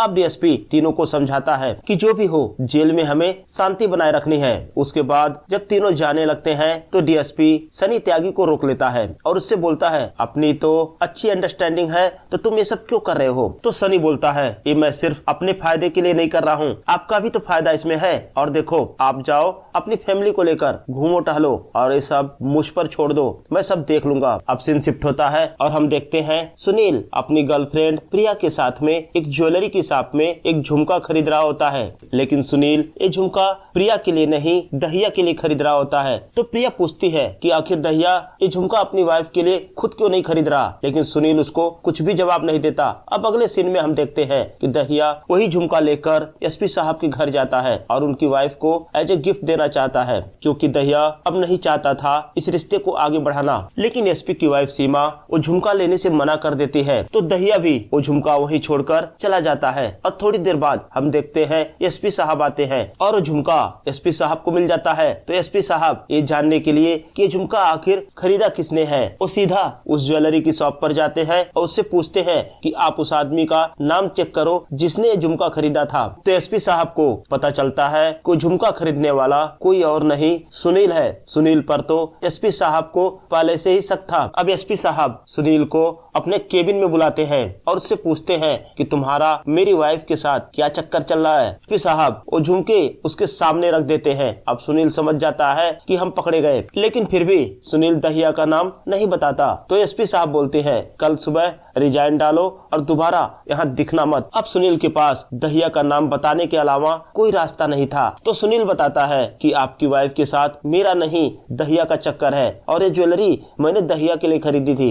अब एसपी साहब उसको वहाँ से जाने के लिए बोलते हैं। अब अगले दिन हम देखते हैं कि एसपी साहब ने अपना वहाँ से ट्रांसफर करा लिया है। जब वो वहाँ से जा रहे होते हैं तो उनको विदा करने के लिए डीएसपी तोमर और बाकी तीनों जेलर होते हैं। अब एसपी साहब जाने से पहले डीएसपी तोमर से मिलते हैं और उसके बाद बाकी जेलर से। लेकिन जब वो दहिया से मिलते हैं तो दहिया के हाथ में वो ज्वेलरी रख देते हैं और एसपी साहब दहिया से बोलते हैं क्यों कर ली आस की सुअर के बच्चे। ये बोलकर एसपी साहब अपनी गाड़ी में बैठ जाते हैं। जब उनकी वाइफ सीमा बाहर आती है, सीमा दहिया को सबके सामने ही गले लगा लेती है। ये सीन देखकर डीएसपी तोमर तो दंगी रह जाता है। जब एसपी साहब वहाँ से चले जाते हैं तो डीएसपी तोमर इशारों में दहिया से पूछता है भाई ये क्या चल रहा है। अब दहिया सुनील को गालियां देता है और बोलता है तूने ही हमारे रिलेशन के बारे में एसपी साहब को बताया। तो सुनील बोलता है मैं क्या करता, मेरी तो नौकरी जाने वाली थी, गलती तू करे और सजा मुझे मिले। अब दहिया सुनील पर हाथ उठा देता है। सुनील बोलता है तू भरोसे के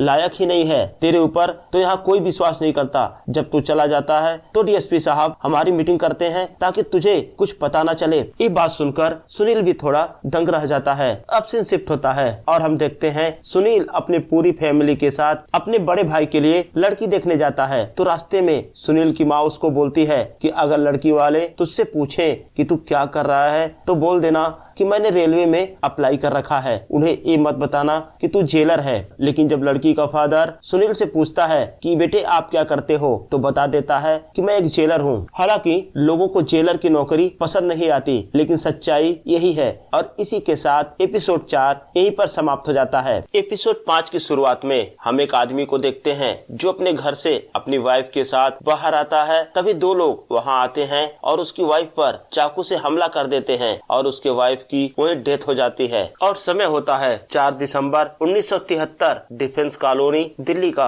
जब पुलिस ऑफिसर उस आदमी से पूछता है बड़ी अजीब बात है, वो लोग आए तुम्हारी वाइफ को मारा और चले गए, तुम्हें एक खरोच तक नहीं आई। ना तो तुमने अपनी वाइफ को बचाने की कोशिश की और ना ही तुम कातिलों के पीछे ही गए। वो आदमी पुलिस ऑफिसर को धमकी देता है। वो बोलता है तुम जानते हो मैं कौन हूँ, मैं प्रेसिडेंट के आंखों का इलाज करता हूँ। एक्चुअली वो आदमी पेशे से डॉक्टर था। अब हमें 10 साल बाद का समय दिखाया जाता है और हम देखते हैं वो दो लोग जिन्होंने डॉक्टर की वाइफ का मर्डर किया था, उन दोनों भाइयों के फांसी की सजा का डेट फिक्स हो गया था। जब सुनील उन दोनों का डेथ वारंट लेने जज साहब के पास जाता है तो पूछते हैं कि उन दोनों का बिहेवियर कैसा है। तो सुनील बोलता है ठीक है, दोनों भाई चुपचाप काम करते हैं, आज तक मैंने उन दोनों को किसी से लड़ते नहीं देखा। और सुनील जज साहब से बोलता है कि अगर वो दोनों ढंग का वकील कर पाते तो शायद वो बच जाते। तो जज साहब बोलते हैं कि जिन्होंने सिर्फ 500 रुपए के लिए किसी को मारने का कॉन्ट्रैक्ट लिया हो, वो ढंग का वकील कहाँ से कर पाएगा। अब सुनील डेथ वारंट का पेपर लेकर अपने जेल पहुँचता है और हम यहाँ नए एसपी साहब को देखते हैं। ये वही शख्स है जिन्होंने सुनील का इंटरव्यू लिया था। अब सीन शिफ्ट होता है और हम देखते हैं डीएसपी तोमर अपनी वाइफ के साथ एक रेस्टोरेंट पे बैठा होता है। तो उन दोनों के बीच में बहस होती है। एक्चुअली डीएसपी की वाइफ अपनी बेटी के साथ अपने माँ बाप के घर पर रहती है। तो डीएसपी बोलता है कि वापस आ जाओ। तो बोलती है तुम पहले जेल से बाहर निकलो, एक अच्छी सोसाइटी में एक घर बनाओ, तब मैं और मेरी बेटी वापस आएंगे, क्योंकि मैं नहीं चाहती कि मेरी बेटी उन क्रिमिनल्स के बीच में बड़ी हो। अब सीन शिफ्ट होता है और हम देखते हैं सुनील अपने घर पर होता है। उसकी माँ उस पर नाराज हो रही होती है। वो बोलती है ना तो ये सच बताता और ना इसके भाई की शादी टूटती। एक्चुअली लास्ट एपिसोड में हमने देखा था जब सुनील अपने भाई के लिए लड़की देखने जाता है तो वहाँ बता देता है कि वो जेलर है। है और इस वजह से लड़की वाले रिश्ता करने से मना कर देते हैं। तो सुनील अपनी माँ से बोलता है कि बाकी लोगों के बच्चे जब कुछ करते हैं तो उनके माँ बाप हौसला बढ़ाते हैं और एक आप हो जिसको मेरी जॉब ही पसंद नहीं है। अब सुनील अपने घर से बाहर आता है तो उसके पड़ोस की आंटी उसको बुलाती हैं, लेकिन सुनील उनसे बातें नहीं करता, वहाँ से चला जाता है। अब सीन शिफ्ट होता है और हम देखते हैं जेल के गेट पर कुछ लोग खड़े होते हैं। तभी डीएसपी तोमर, शिवराज और दहिया के साथ बाहर आता है तो शिवराज को बोलता है कि तुमने मुझे बताया क्यों नहीं कि ये लोग आए हुए हैं। एक्चुअली वो लोग एडिटर थे और जेल में एडिट के लिए आए थे। वो शिवराज को बोलता है कि बहुत गर्मी है, पहले इन लोगों को शरबत पिलाओ फिर बातें करते हैं। और दूसरी तरफ वो दहिया से पूछता है कि सुनील कहाँ है। अब हम सुनील को देखते हैं, वो एक वकील से मिलने जाता है और उसको बोलता है कि सर जब मैं कॉलेज में था तब आप आए थे और मैंने आपकी मदद की थी, तो आपने बोला था कभी भी जिंदगी में कोई जरूरत हो तो मुझसे मिलना। वकील बोलता है बताओ मैं तुम्हारी किस तरह मदद करूं। तो सुनील बोलता है कि सर जेल में बहुत सारे कैदी ऐसे हैं जो बेगुनाह हैं और जेल में सजा काट रहे हैं और कुछ तो ऐसे भी हैं जिनकी सजा पूरी हो गई है, लेकिन वो लोग इतने गरीब हैं कि वकील ही नहीं कर सकते। तो मैं चाहता हूँ कि एक तरह का पैनल बनाना जिसमें कुछ वकील लोग उनकी मदद कर सके। अब सीन शिफ्ट होता है और हम देखते हैं डीएसपी तोमर दहिया और शिवराज के साथ बैठा होता है और उन्हें समझाता है कि अपने अपने कैंटीन देखो, उनका हिसाब किताब देखो और जो फालतू के पेपर है जिनका जवाब हम नहीं दे सकते उनको जला देते हैं। और साथ ही बोलता है कि ये जो यम के दूत आए हैं यानी कि एडिटर्स, उनका ख्याल रखो, सारे काम छोड़कर दिन भर उनके साथ रहो। और वहीं दूसरी तरफ हम सुनील को देखते हैं, वो एडिटर के साथ होने के बजाय उस प्रपोजल में बिजी होता है जहाँ वो गरीब कैदियों के लिए एक फ्री में लीगल टीम बनाना चाहता है और सुनील इस काम के लिए एक प्रॉपर प्रपोजल बनाता है। जब सुनील वो प्रपोजल की फाइल लेकर एसपी साहब से मिलता है तो एसपी साहब बोलते हैं देखो अभी हम लोग एडिट में बिजी हैं और ये सब बातें बाद में डिस्कस करेंगे। और हम देखते हैं एसपी साहब एडिटर के साथ बैठकर जेल की फैक्ट्री के बिल वेरीफाई कराते हैं और दूसरी तरफ हम सुनील को देखते हैं जब एसपी साहब उसकी बात नहीं सुनते तो सुनील सीधा आईजी साहब के पास पहुंच जाता है और उनको भी बताता है कि मैं एक लीगल पैनल बनाना चाहता हूं जहां वकीलों की टीम गरीब कैदियों की मदद करेगी। और सुनील आईजी साहब से बोलता है कि अगर आप इसे अप्रूव कर देंगे तो हम एक हफ्ते के अंदर इसे अनाउंस कर सकते हैं। तो आईजी साहब बोलते हैं एक बात बताओ तुम्हारी रैंक क्या है। वो बोलता है तो तुम्हारे और मेरे बीच में कौन कौन लोग आते हैं। तो सुनील बोलता है कि डीएसपी तोमर साहब और एसपी सर। तो आईजी साहब पूछते हैं कि क्या तुमने उनसे इस प्रपोजल के बारे में डिस्कस किया। सुनील बोलता है नहीं सर, वो लोग अभी एडिट में बिजी हैं। तो आईजी साहब नाराज होते हैं, बोलते हैं इतना बजट कहाँ से आएगा और तुम बिना अपने सीनियर से डिस्कस किए हुए यहाँ आ गए। आईजी साहब सुनील का इंसल्ट करते हैं और बोलते हैं कि तुम्हारी वो रैंक नहीं है कि तुम ये सब काम कर सको। अब सुनील निराश होकर अपने घर वापस आ जाता है। तो सुनील की वो पड़ोसन आंटी उसे दोबारा रोकती हैं और उससे बोलती हैं कि बेटा वो जो तुम्हारे जेल में खाना बनता है क्या तुम मुझे वो थोड़ा सा खाना लाकर दे सकते हो। पहले तो सुनील को ये बात बड़ी अजीब लगती है, फिर वो पूछता है कि आपको जेल का खाना क्यों चाहिए। आंटी नाराज होकर बोलती है कि बचपन से तुझे मैंने खिलाया पिलाया, क्या कभी मैंने तुझसे पूछा, तो तुम मुझसे आज क्यों पूछ रहा है। वो नाराज होकर गेट बंद कर लेती हैं। अब सीन शिफ्ट होता है और हम देखते हैं आज दोबारा वो सरदार गैंग का लड़का ड्रग्स वाली बॉल चुराने आता है, लेकिन इस बार त्यागी गैंग के लोग वहाँ छिपकर देख रहे होते हैं। जैसे ही उसे देखते हैं उसे दौड़ाकर पकड़ लेते हैं और वो लोग उस लड़के को पकड़कर सनी त्यागी के पास ले जाते हैं। सनी त्यागी उसे गालियां देता है और बोलता है तेरी इतनी हिम्मत, तू मेरे ड्रग्स चुराएगा। अब सनी के लोग पानी खौलाते हैं उस सरदार को जलाने के लिए, लेकिन तभी वहाँ सरदारों का लीडर गुरदीप अपनी टीम के साथ पहुँचता है और वहाँ मारपीट होने लगती है। अब वो नामदार और पुलिस वाले मिलकर उनको रोकते हैं। अब हम देखते हैं रात में हड्डी गैंग का लीडर राणा और सनी त्यागी आपस में बातें करते हैं। तो राणा बोलता है कि हम बेवजह आपस में लड़ रहे थे, गलती सरदारों की थी और ये आगे भी होगा। अब सीन शिफ्ट होता है और हम सुनील को देखते हैं, वो दोबारा उसी वकील से मिलता है और उसको बोलता है कि सर जेल के पास थोड़ी बजट की प्रॉब्लम है, अगर आप कम पैसों में उन कैदियों के केसेस को देख लें तो बहुत अच्छा होगा। तो वकील मना कर देता है और बोलता है इससे कम पैसों में तो मैं काम नहीं कर सकता। वो सुनील को 3 नए लड़कों से मिलवाता है। वो बोलता है कि इनके पास फ्री टाइम है और ये लोग कम पैसों में तुम्हारा काम भी कर देंगे। और दूसरी तरफ हम उन एडिटर एडिटर को देखते हैं जो जेल में अभी भी एडिट कर रहे थे। अब बारी सुनील की कैंटीन की थी। तो एडिटर डीएसपी तोमर से बोलता है, मुझे इस कैंटीन के बिल में कुछ गड़बड़ दिख रही है, ये कैंटीन कौन संभालता है? तो डीएसपी तोमर बोलता है, एएसपी सुनील गुप्ता। तो एडिटर बोलता है, क्या वो छुट्टी पे गए हुए हैं? 2-3 दिनों से हम यहाँ हैं, लेकिन हमें वो दिखे नहीं। अब ये बात डीएसपी को बहुत ही बुरी लगती है। और इधर हम सुनील को देखते हैं जो उन वकीलों से बात कर रहा होता है। उनको बताता है कि कई लोग झूठे केस में जेल में आ जाते हैं, लेकिन वो गरीब होते हैं, उनके पास इतना पैसा नहीं होता कि वो अपने लिए कोई अच्छा वकील कर सके। तो इसीलिए मैं चाहता हूँ ये पैनल बनाना, आप लोग इस पैनल के मेंबर होंगे और उन गरीब कैदियों के लिए आप केस लड़ेंगे। तो उनमें से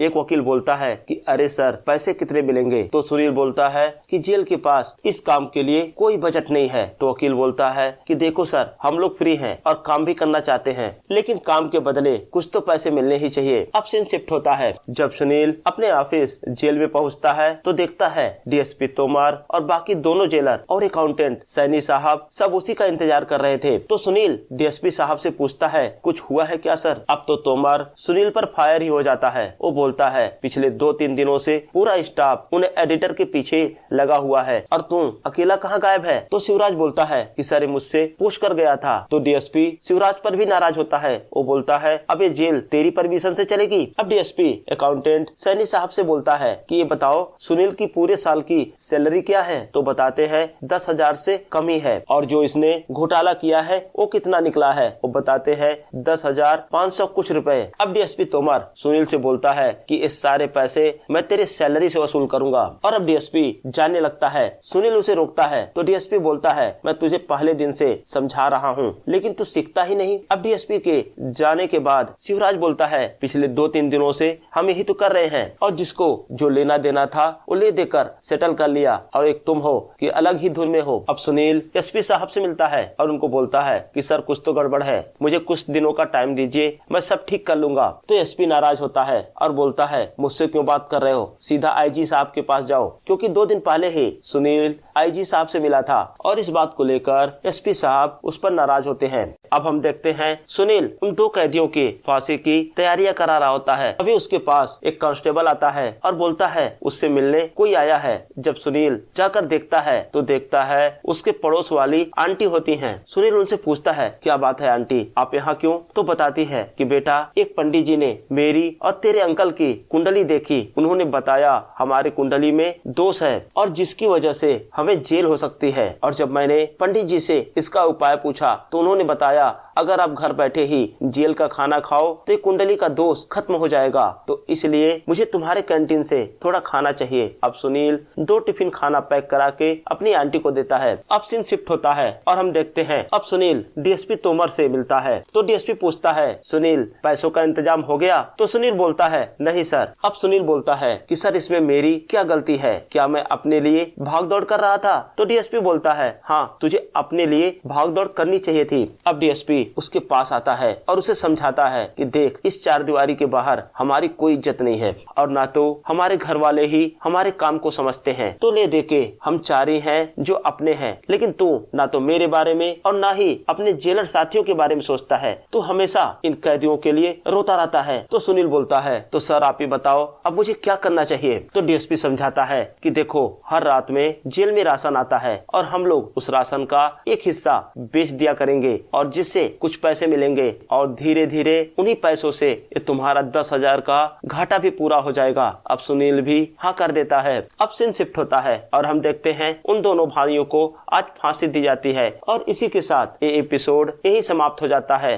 एपिसोड 6 की शुरुआत में हमें जेल का सीन दिखाया जाता है। रात का समय होता है, कैदी सो रहे होते हैं, लेकिन हम देखते हैं ठंड के मौसम में उनके पास कंबल कम होती है। एक कैदी जिसके पास कंबल नहीं होता वो दूसरे कैदी का कंबल छीन लेता है और जिसकी वजह से कैदियों के बीच में लड़ाई होने लगती है। अब दूसरे दिन हम देखते हैं जब डीएसपी तोमर जेल में पहुंचता है तो उसे पता चलता है कि कैदियों ने भूख हड़ताल कर दिया है और उनकी डिमांड है कि जब तक उन्हें कंबल नहीं दिया जाएगा वो भूख हड़ताल नहीं तोड़ेंगे। तो डीएसपी तोमर बोलता है, कोई बात नहीं, भूखे मरने दो, जब भूख बर्दाश्त नहीं होगी तो खुद ही खाना खा लेंगे। लेकिन जब दूसरे दिन भी कैदी अपना भूख हड़ताल नहीं तोड़ते तो हम वही देखते हैं दहिया ढेर सारे गुलाब जामुन लेकर उनके पास जाता है, खुद खाता है और उन्हें ललचाता है और उन्हें फालतू की कहानियां भी सुनाता है। लेकिन हम देखते हैं कैदियों के भूख हड़ताल पर इस बात का कोई प्रभाव नहीं होता। अब दहिया डीएसपी तोमर से बोलता है, अरे सर, कोई गुलाब जामुन को कैसे मना कर सकता है, इनके पास तो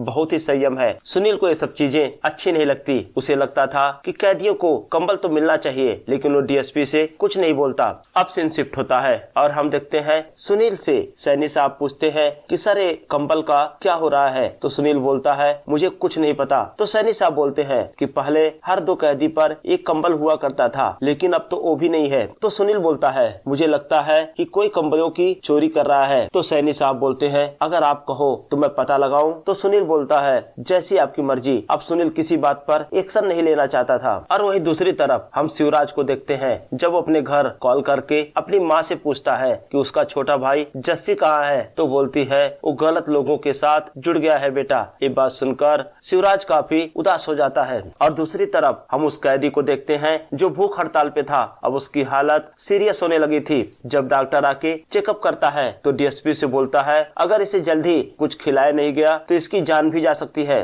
अब दहिया नामदार के साथ मिलकर उस आदमी के नाक में जबरदस्ती एक पाइप डालते हैं और पाइप के रास्ते दूध डालते हैं ताकि वो कैदी जिंदा रह सके। और वही तभी एक हवलदार आता है और सुनील को कुछ बताता है। जब सुनील जाकर देखता है तो देखता है कि शिवराज सिंह यानी मंगत एक कैदी के सेल में बैठा होता है, पूरी तरह नशे में होता है और वहाँ ड्रिंक कर रहा होता है। सुनील उसको बाहर बुलाता है और सुनील उस हवलदार से बोलता है कि देखो, इस बात की खबर किसी को नहीं होनी चाहिए। अब अगली सुबह हम देखते हैं सुनील, मंगत और दहिया तीनों एक साथ होते हैं। तभी डीएसपी तोमर आता है और सुनील से पूछता है, हाँ भाई सुनील, क्या चल रहा है। तो सुनील बोलता है, कुछ नहीं सर। फिर वो बोलता है कि तूने रात में उस हवलदार को क्या बोला था कि तोमर सर को नहीं बताना, लेकिन उसने मुझे फिर भी बता दिया। तुम्हें इसलिए बोलता हूँ कि इस जेल में किसी पर भरोसा मत किया करो। और वही डीएसपी मंगत को बोलता है कि तू इतना शराब क्यों पी रहा है। तो दहिया बोलता है, अरे सर, थोड़ा ही तो पिया था। फिर डीएसपी नाराज होता है। वो बोलता है, अगर ये ऐसा पीता रहा तो एक दिन दिक्कत हो जाएगी। तुम तो देख ही रहे हो कैदी कितने भड़के हुए हैं। अगर ये ऐसे ही नशे की हालत में इधर घूमेगा तो कैदी से होस्टेज बना लेंगे और इसकी जान भी जा सकती है। तो डीएसपी मंगत को बोलता है, ऐसा कर, कुछ दिन छुट्टी ले, गांव जा, घूम के आ, फिर काम करना। अब दहिया मंगत वहां से चले जाते हैं। तो डीएसपी सुनील से पूछता है, उस कैदी का क्या हुआ। तो सुनील बोलता है, सर, उनकी डिमांड है कंबल। अगर हम कंबल उन्हें नहीं देंगे वो दोबारा हड़ताल करेंगे। तो डीएसपी बोलता है, देख भाई सुनील, मोमबत्ती मत बन। मोमबत्ती का क्या असर होता है तुझे पता ही है। आज तू उनकी एक डिमांड पूरा करेगा, कल दूसरी आएगी, परसों तीसरी आएगी, कहाँ जाकर रुकेगा तू। अब सीन शिफ्ट होता है और हम देखते हैं सुनील अपनी गर्लफ्रेंड प्रिया से मिलने जाता है। तो प्रिया पूछती है, तुम्हारे वो लीगल पैनल का क्या हुआ जो तुम गरीब कैदियों के लिए बनाना चाहते थे। तो सुनील बोलता है, मैंने बहुत ट्राई किया, लेकिन कोई भी वकील फ्री में काम करने को तैयार नहीं है। तो प्रिया बोलती है, मैं तुम्हारा ये काम चुटकियों में करा सकती हूँ। अब ये बात सुनील को अच्छी नहीं लगती। वो बोलता है, तुम्हारा मतलब क्या है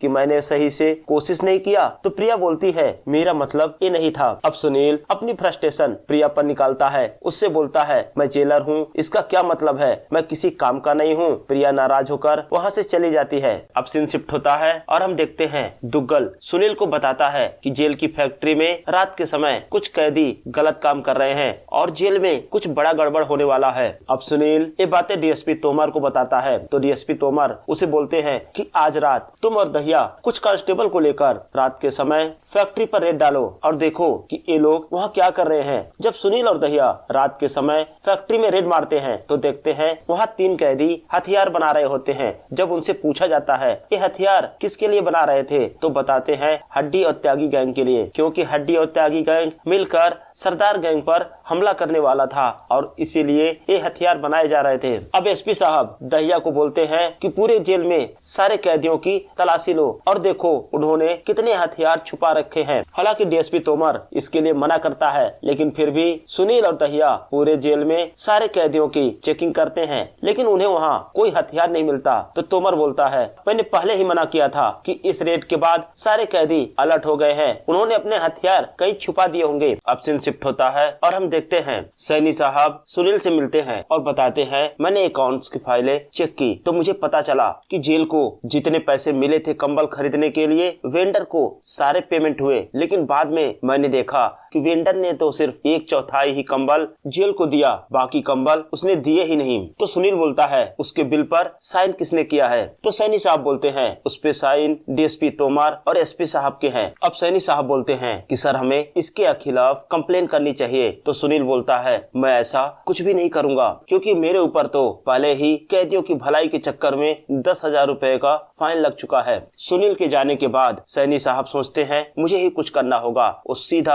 आईजी साहब से मिलते हैं और उनको फाइल दिखाते हैं और उनसे बोलते हैं कि सर नियम के अनुसार तो हर कैदी को एक कंबल मिलना ही चाहिए, और हमारे जेल के लोग कैदियों के कंबल का पैसा ही खा गए। अब आईजी साहब डीएसपी तोमर और एसपी के खिलाफ एक्शन लेने के बजाय सैनी साहब पर ही नाराज होने लगते हैं। वो बोलते हैं कि आपको किसने बोला ये इन्वेस्टिगेशन करने को? इससे ये पता लगता है आईजी साहब भी उस घोटाले में मिले हुए थे। अब सीन शिफ्ट होता है और हम देखते हैं एसपी साहब सुनील और डीएसपी तोमर को बताते हैं कि मकबूल के सपोर्टर्स ने इंग्लैंड में भारत के एक राजनयिक की हत्या की है और कोर्ट ने आदेश जारी किया है कि 2 दिनों के बाद मकबूल को फांसी दी जाए, तो इसलिए मकबूल को फांसी वाली कोठरी में ट्रांसफर कर दो। अब हम देखते हैं अगले दिन सुबह सराफ नाम की एक वकील सुनील से मिलने आते हैं और बताते हैं उन्हें प्रिया ने भेजा है, और प्रिया ने बताया कि आप जेल में एक लीगल पैनल सेटअप करना चाहते हैं जिससे यहाँ के गरीब कैदियों की मदद हो सके। तो सुनील बोलता है कि सर आपको देने के लिए जेल के पास पैसे नहीं है। तो सराफ बोलते हैं आप उसकी टेंशन बिल्कुल मत लो। और वहीं दूसरी तरफ आईजी साहब सैनी साहब को अपने ऑफिस बुलाते हैं। जब सैनी साहब वहाँ पहुँचते हैं तो देखते हैं डीएसपी तोमर और एसपी साहब पहले से ही वहाँ बैठे हुए थे। तो आईजी साहब पूछते हैं आपकी पोजीशन क्या है? तो सैनी साहब बताते हैं कि मैं एक अकाउंटेंट हूँ। तो आईजी साहब बोलते हैं इसका मतलब पैसों का सारा हिसाब किताब आप ही रखते हो। अगर मैं ये बोलूँ कि आपने कैदियों के साथ मिलकर जेल के कंबल बेच डाले तो कैसा रहेगा? अब तो सैनी साहब घबरा जाते हैं। और वही आईजी साहब ये भी बोलते हैं अब आप पर इंक्वायरी होगी और जहाँ तक मुझे लगता है आपका रिटायरमेंट के बाद पेंशन भी बंद होगा। अब सैनी साहब हाथ जोड़ते हैं और अपनी गलती के लिए माफी मांगते हैं, और उनके चेहरे पर अब एहसास होता है कि सुनील ने क्यों उनको मना किया था। जैसे ही सैनी साहब बाहर जाते हैं वो तीनों हंसने लगते हैं। तो आईजी साहब डीएसपी तोमर से बोलते हैं कि तुम जाकर बाहर इसे समझाना कि मैंने काफी रिक्वेस्ट की, तब जाकर आईजी साहब ने तुम्हें माफ किया है। और इधर हम देखते हैं सुनील और एडवोकेट श्राफ एक कैदी की फाइल देखते हैं। तो श्राफ बोलते हैं इसको तो कई साल पहले ही बेल मिल चुकी है लेकिन इसे पता ही नहीं। तो सुनील बोलता है सर यहाँ पर ऐसे सैकड़ों केस हैं। तो एडवोकेट बोलते हैं अब हम यहाँ पर एक लीगल क्लिनिक सेटअप करेंगे जहाँ पर अलग अलग वकील ऐसे केसेस को फ्री में हैंडल करेंगे। ये बात सुनकर सुनील बहुत ही खुश होता है। और अब हम देखते हैं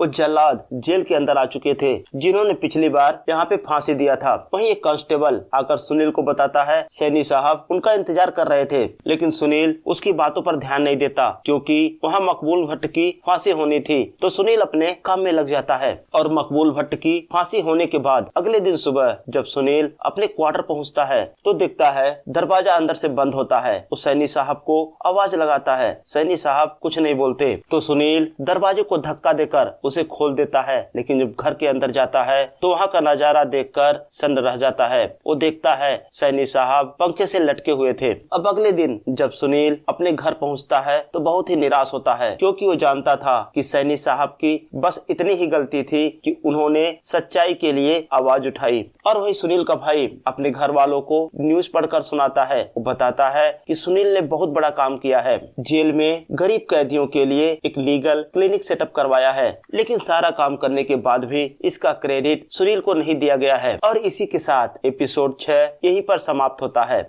एपिसोड 7 की शुरुआत में हमें दिखाया जाता है 1984 का समय, और न्यूज में हमें बताया जाता है कि इंदिरा गांधी के बॉडीगार्ड ने उन्हें गोली मार दी और इसके बाद देश में जगह जगह सिखों के खिलाफ दंगे शुरू हो गए थे। अब डीएसपी तोमर के आदेश पर तिहाड़ जेल में बंद सरदारों की पिटाई की जाती है। तो दहिया बोलता है कि सर ये लोग साधारण लोग हैं, इनका उन दंगों से क्या लेना देना। तो तोमर बोलता है इन्हें जान से नहीं मारना है, इन्हें सिर्फ इतना मारना कि इनकी हिम्मत टूट जाए। ये बातें सुनकर मंगत काफी दुखी होता है क्योंकि मंगत भी तो एक सरदार ही था। अब हम देखते हैं डीएसपी तोमर जितने भी सरदार सिक्योरिटी गार्ड होते हैं उनकी ड्यूटी अलग अलग डिपार्टमेंट में लगा रहा था क्योंकि तोमर को ये आदेश ऊपर से मिला था। और जब तोमर मंगत को बोलता है कि तुम्हारा भी ट्रांसफर किया जा रहा है, अब मंगत भड़क जाता है, वो चिल्लाने लगता है। वो बोलता है मैं जानता हूँ कि तुम ये सब इसलिए कर रहे हो कि हम सब सरदार हैं। अब मंगत के जाने के बाद दहिया तोमर से बोलता है कि सर ये सही नहीं है, मंगत हमारा साथी था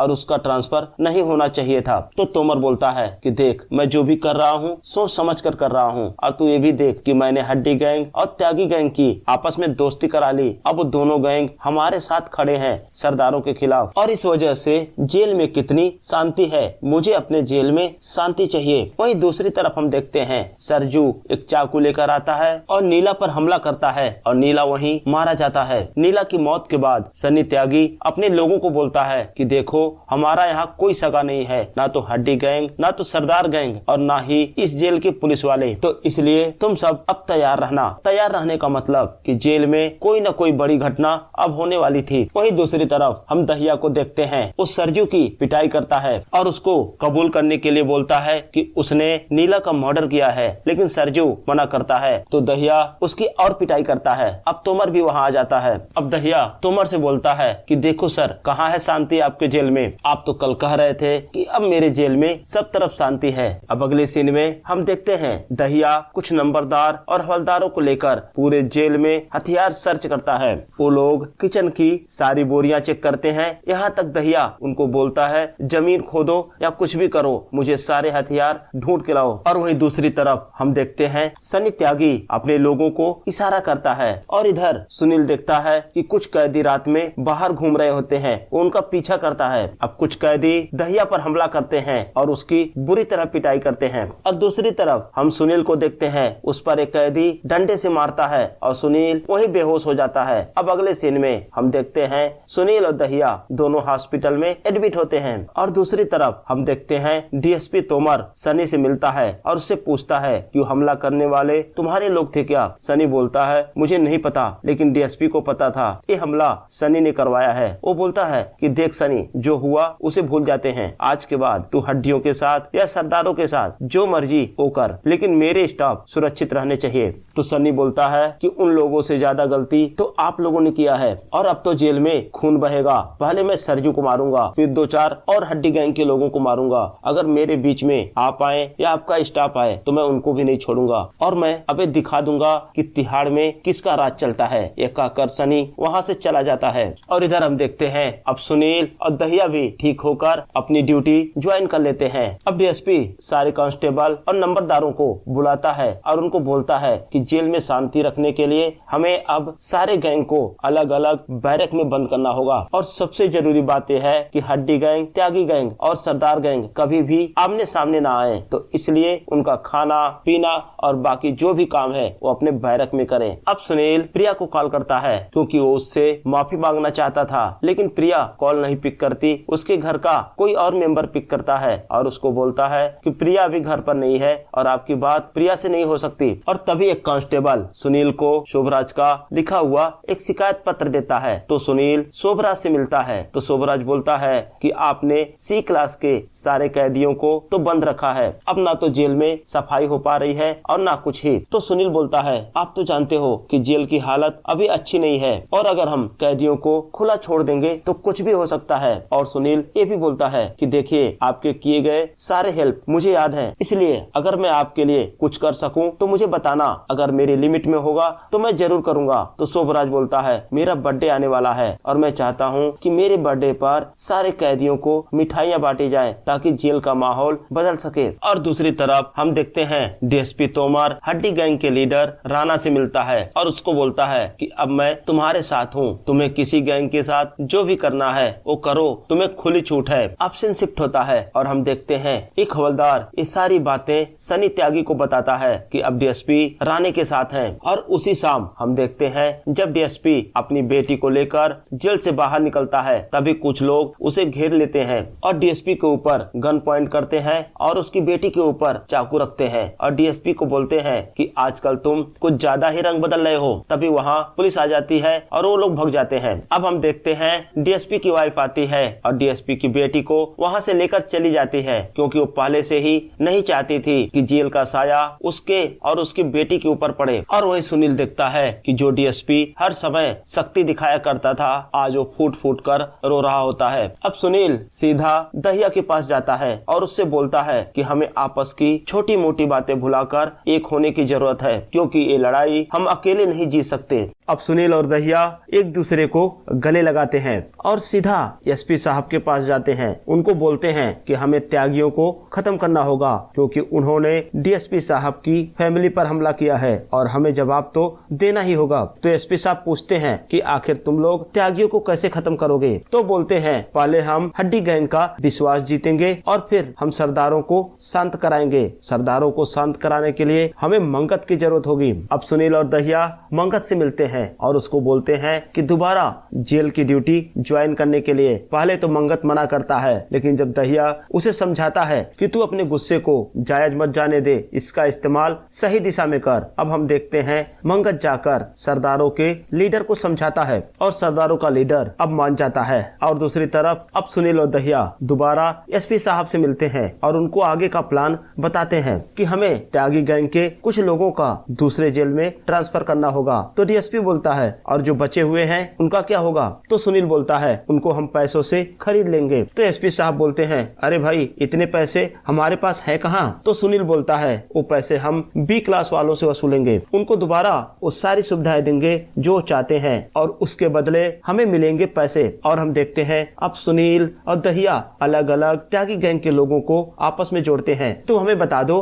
हथियार कहाँ छुपा रखे हैं, इसके बदले तुम्हें पैसे मिलेंगे। और अब उन्हें पता चल जाता है कि त्यागियों ने अपने हथियार कहाँ छुपा रखे हैं। वो देखते हैं वो सारे हथियार उन फूल के पेड़ों के नीचे छिपाए गए थे जो फूल डीएसपी साहब ने लगाए थे। और वही दूसरी तरफ वो लोग सनी त्यागी को बहाने से बुलाकर जेल के बाहर लाते हैं और उसे गाड़ी में भरकर दूसरे जेल में शिफ्ट कर देते हैं। और इधर जेल के अंदर और सारे कैदियों को बताया जाता है और अब यहाँ कोई ग्रुप में नहीं रहेगा, अब सब लोगों की जोड़ी नाम से बनेगी। जिनका नाम अ से शुरू होता है वो सारे लोग एक साथ रहेंगे, चाहे वो त्यागी गैंग के हों और चाहे हड्डी गैंग के हों। और हम देखते हैं इस काम के लिए जेलर ने ज्यादातर सरदार सिपाहियों को लगाया था। उनमें से कुछ सरदार सिपाही सन्नी त्यागी की धुनाई भी करते हैं। और वही मंगत सारे कैदियों को बोलता है अगर किसी ने हमारी बात नहीं मानी तो तुम जानते हो दहिया साहब कैसी धुनाई करते हैं। अब सारे कैदी बताए गए सेल में अपने आप जाकर सेट होने लगते हैं। अब इन सब के बाद हम देखते हैं वो तीनों जेलर आपस में फिर से दोस्त बन गए थे। अब सीन शिफ्ट होता है और हम देखते हैं सुनील अब प्रिया को कॉल करता है और उसको सॉरी बोलता है। वो बोलता है कि मुझे तुमसे उस तरह से बात नहीं करनी चाहिए थी। तो प्रिया बोलती है सुनील तुम्हारी माँ सही सोचती है कि अगर तुम गंदगी में रहोगे तो वहाँ की फ्रस्ट्रेशन अपने फैमिली पर ही निकालोगे और मुझे अब सोचने के लिए कुछ समय चाहिए। यह कहकर प्रिया कॉल डिस्कनेक्ट कर देती है। अब हम देखते हैं दहिया एक बच्चे का पिता बन जाता है और वही मंगत भी अपने घर वालों को कॉल करता है। और दूसरी तरफ हम सुनील को देखते हैं जिसे प्रिया को खोने का दुख तो था, लेकिन फिर भी उसके चेहरे पर एक सुकून था कि उसके इतने प्रयासों के बाद जेल में कुछ बदलाव तो आया। और सुनील वो इंटरव्यू का दिन याद करने लगता है जब उससे वो क्वेश्चन पूछा गया था कि जज साहब ब्लैक वारंट साइन करने के बाद उस पेन को क्यों तोड़ देते हैं। सुनील बताता है कि मेरे बाबूजी कहते हैं कि कुछ लोग ऐसे अंधकार में पैदा होते हैं जहां से निकल पाना मुश्किल होता है और ये बदकिस्मती उनकी जिंदगी तय करती है। लेकिन जब वो लोग कोई जुर्म करते हैं तो फिर अपनी बदकिस्मती को दूसरों को देते हैं और अंधकार फैलता ही जाता है। तो इस कड़ी को तोड़ने के लिए जज साहब जब ब्लैक वारंट पर साइन करते हैं तो पेन को तोड़ देते हैं ताकि ये कड़ी भी टूट जाए। अब सीन शिफ्ट होता है और हम देखते हैं सुनील जब जेल के अंदर आता है तो देखता है जेल के सारे सिक्योरिटी गार्ड बेहोश होते हैं और सारे कैदी भी बेहोश पड़े होते हैं। वो आगे जाकर देखता है टेबल पर एक कार्ड रखा हुआ था जिस कार्ड के ऊपर एक जादूगर की तस्वीर बनी हुई थी और उस पे लिखा था डिसअपीयर्ड। जब सुनील कार्ड को पलटता है तो देखता है उस पे लिखा होता है टाटा चार्ल्स। इसका मतलब आज चार्ल्स शोभराज का जन्मदिन था और उसने मिठाई के अंदर नशीली दवा डालकर पूरे जेल में बंटवा दी। सब लोग मिठाई खाकर बेहोश हो गए और उसके बाद चार्ल्स वहां से फरार हो जाता है और इसी के साथ ये बेहतरीन वेब सीरीज यहीं पर समाप्त हो जाती है। तो दोस्तों हमें कमेंट सेक्शन में जरूर बताएं आपको ये सीरीज कैसी लगी और अगर अभी तक आपने मेरे चैनल को सब्सक्राइब नहीं किया है तो प्लीज सब्सक्राइब करें। अब मिलते हैं एक और नई सीरीज के साथ में, तब तक के लिए जय हिंद दोस्तों।